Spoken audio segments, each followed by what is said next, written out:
400 पार झाली असती तर भारत हिंदू राष्ट्र झालं असतं असं विधान तेलंगणातले आमदार टी राजा यांनी केलंय।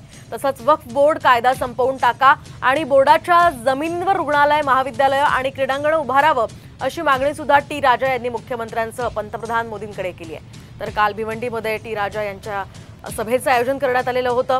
तेलंगणातले आमदार टी राजा आहेत आणि हिंदुत्ववादी या धर्मसभेचं खरं तर काल भिवंडीमध्ये आयोजन करण्यात आलं होतं। यामध्येच टी राजा यांनी हे विधान केली आहे। अगर इस बार चुनाव में अगर हम 400 पार कर देते हैं तो हिंदू राष्ट्र घोषित हो जाता। मेरे मित्रों, हिंदू राष्ट्र घोषित हो जाता। मैं हमारे प्रधानमंत्री जी से निवेदन करना चाहूंगा और हमारे एकनाथ जी से निवेदन करना चाहूंगा कि ये वक्फ बोर्ड एक्ट को खत्म किया जाए। दरम्यान मलंगड मच्छिंद्रनाथ महाराजांची समाधी आहे, मात्र तो दर्गा असल्याचं सांगून हिंदूंची थट्टा केली जात असल्याचं सुद्धा आमदार टी राजा यांनी म्हटलंय।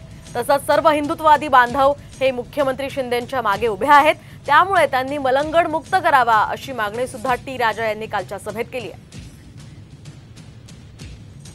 एकनाथ शिंदे जी जो हिंदुवादी मुख्यमंत्री है, उनको कहना इस मंच के माध्यम से कि महाराष्ट्र का ही नहीं पूरे भारत का हिंदू आपके साथ है।